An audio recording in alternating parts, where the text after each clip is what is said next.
अगर मैं आपसे ये कहूं कि जहां आप हिमालयाज की बड़ी बड़ी चोटियां देखते हैं वहां कभी समुद्र हुआ करता था, तो आप कैसा फील करेंगे? Weird, right? लेकिन दोस्तों, ये सच है कि आज से करीब 500 मिलियन ईयर्स पहले हिमालयाज की जगह पर एक विशाल समुद्र हुआ करता था जिसे हम टिथिस सी के नाम से जानते हैं। हिमालयाज जितना बड़ा है उससे कहीं बड़ी और कॉम्प्लेक्स इसकी हिस्ट्री है। आज के इस वीडियो में हम हिमालयाज के इसी कॉम्प्लेक्स जियोलॉजिकल ओरिजिन को समझने की कोशिश करेंगे। लेकिन इससे पहले आइए देख लेते हैं कि हिमालयाज का हमारे लिए क्या इंपॉर्टेंस है। असल में देखा जाए तो हिमालयाज का लोकेशन भारत के लिए किसी वरदान से कम नहीं है। हिमालयाज की वजह से ना सिर्फ हमें नॉर्थ पोल से आ रही चिली साइबेरियन विंड से प्रोटेक्शन मिलती है, बल्कि मॉनसून से सब कॉन्टिनेंट में होने वाली हेवी रेनफॉल में भी हिमालयाज अहम भूमिका निभाता है। इसके अलावा हिमालयाज इंडिया के लिए चाइना के अगेंस्ट एक फॉर्मिडेबल फिजिकल बैरियर की तरह भी काम करता है। और सिर्फ इतना ही नहीं, हिमालयाज में पाए जाने वाले वाटर स्प्रिंग्स और ग्लेशियर्स फ्रेश वाटर के इम्पॉर्टेंट सोर्सेज हैं। लेकिन हाल ही में पब्लिश्ड एक रिपोर्ट के अनुसार तेजी से हो रहे क्लाइमेट चेंज की वजह से नेक्स्ट कुछ डिकेड्स में हिमालयन ग्लेशियर्स 75% तक मेल्ट हो जाएंगे और हिमालयस के आसपास के रीजन्स में डिजास्ट्रस फ्लड्स देखे जा सकते हैं, जिसका आप अभी भी एग्जाम्पल्स देख सकते हैं। हिमालय की इस प्रेजेंट कंडीशन के बारे में जानकर आप अब ये सोच रहे होंगे कि आखिर हिमालयन रीजन में क्लाइमेट चेंज का इतना बड़ा इम्पैक्ट कैसे पड़ सकता है। इन सभी एस्पेक्ट्स को जानने के लिए हमें हिमालयन और उसके ओरिजिन के बारे में जानना होगा।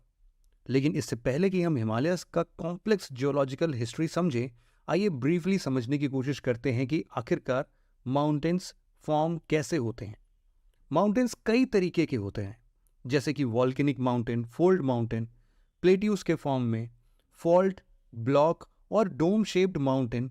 लेकिन आज के डिस्कशन को हम फोल्ड माउंटेन्स तक ही सीमित रखेंगे। एक फोल्ड माउंटेन का निर्माण तब होता है जब दो या दो से ज्यादा कॉन्टिनेंटल टेक्टोनिक प्लेट्स एक दूसरे को पुश करते हैं और जिससे टेक्टोनिक प्लेट्स में एक जियोलॉजिकल प्रेशर काम करता है।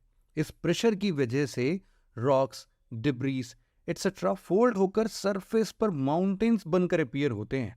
जियोलॉजिकल लैंग्वेज में इस प्रोसेस को ओरोजेनी कहा जाता है। तो दोस्तों, ये तो बात हो गई फोल्ड माउंटेन्स के फॉर्मेशन प्रोसेस की। अब आइए देखते हैं हिमालयास का फॉर्मेशन प्रोसेस क्या है।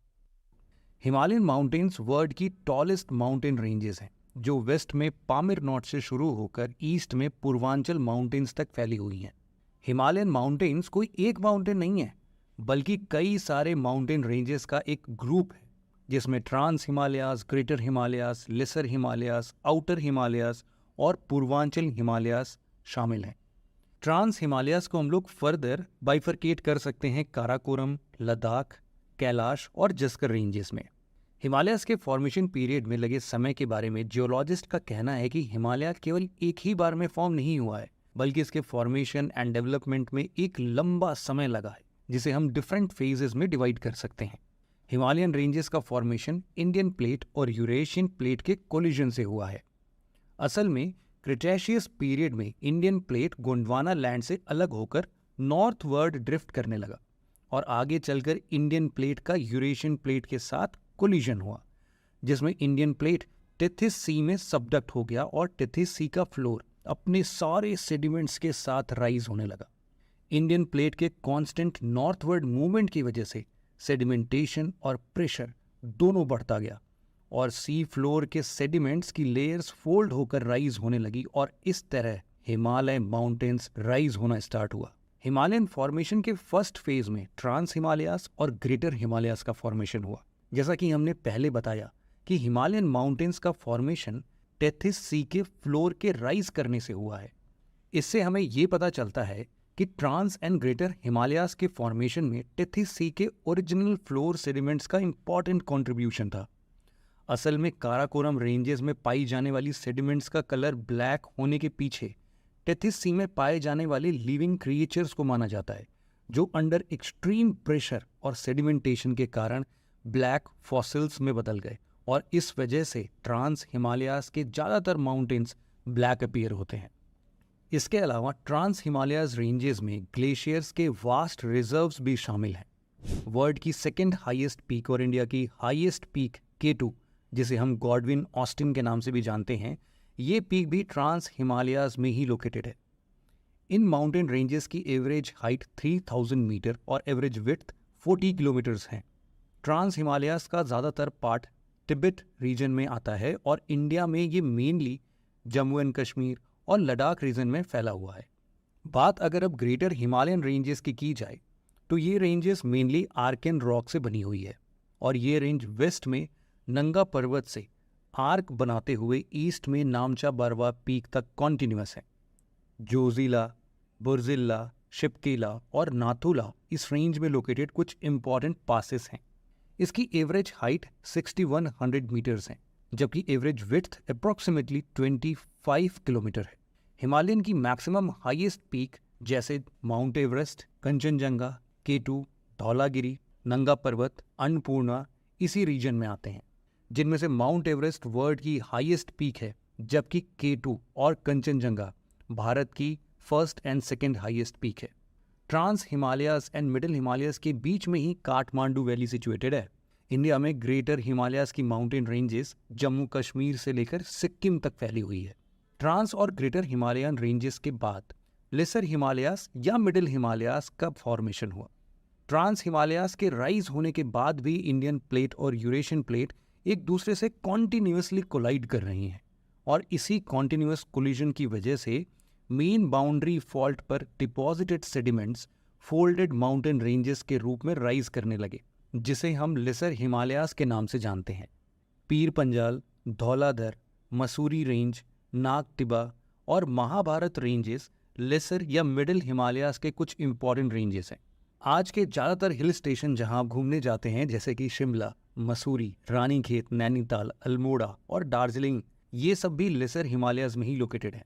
लेसर हिमालयाज के माउंटेन्स हिमाचल प्रदेश, उत्तराखंड, सिक्किम और अरुणाचल प्रदेश में पाए जाते हैं। ग्रेटर हिमालयाज और लेसर हिमालयाज के बाद आइए बात करते हैं शिवालिक माउंटेन्स के फॉर्मेशन की। शिवालिक रेंजेस का फॉर्मेशन आज से करीब 2 से लेके 20 मिलियन साल पहले हुआ था। ये रेंज लेसर हिमालयाज और ग्रेट प्लेन्स के बीच लोकेटेड है और हिमाचल प्रदेश से लेकर अरुणाचल प्रदेश तक लगभग 2400 किलोमीटर्स की लॉन्ग डिस्टेंस में एक डिसकॉन्टिन्यूअस फॉर्म में फैली हुई है। शिवालिक रेंज का फॉर्मेशन सैंड्स, ग्रेवल और इस रीजन में फ्लो हो रही रिवर्स के एल्यूवियल डिपॉजिट से हुआ है। कंप्रेशन की वजह से ये डिपॉजिट समय के साथ साथ हार्डन होती गई और इस प्रोसेस से शिवालिक रेंज का फॉर्मेशन हुआ। शिवालिक रेंज की ज़्यादातर माउंटेन्स सेडिमेंट्री रॉक्स जैसे कि sandstone, sand rocks, clay, conglomerate और लाइमस्टोन से बनी हुई है। इसकी एवरेज हाइट 600 मीटर्स से 1500 मीटर्स के बीच है, जबकि एवरेज विड्थ हिमाचल प्रदेश में 50 किलोमीटर्स और अरुणाचल प्रदेश में आते आते 15 किलोमीटर तक ही सीमित है। शिवालिक माउंटेन्स को डिफरेंट रीजन्स में डिफरेंट नामों से जाना जाता है। फॉर एग्जांपल जम्मू रीजन में जहां इन्हें जम्मू हिल्स के नाम से जाना जाता है, वहीं अरुणाचल प्रदेश में डाफला, मिरी, अबोर और मिशमी हिल्स शिवालिक माउंटेन्स के पार्ट बनते हैं। शिवालिक के बाद हिमालयाज के आखिरी रेंज पूर्वांचल हिमालयाज हैं, जो अरुणाचल प्रदेश से लेकर मिजोरम तक इंडो म्यांमार बॉर्डर के पैरेलल लोकेटेड है। पूर्वांचल हिमालयाज का राइज हिमालयाज रेंजेस का सडन साउथवर्ड बेंडिंग, जिसे हिमालयन सिंटेक्सियल बेंड्स भी कहते हैं, इसी के कारण हुआ था। मिशमी हिल्स के कुछ पार्ट पटकाई बम, नागा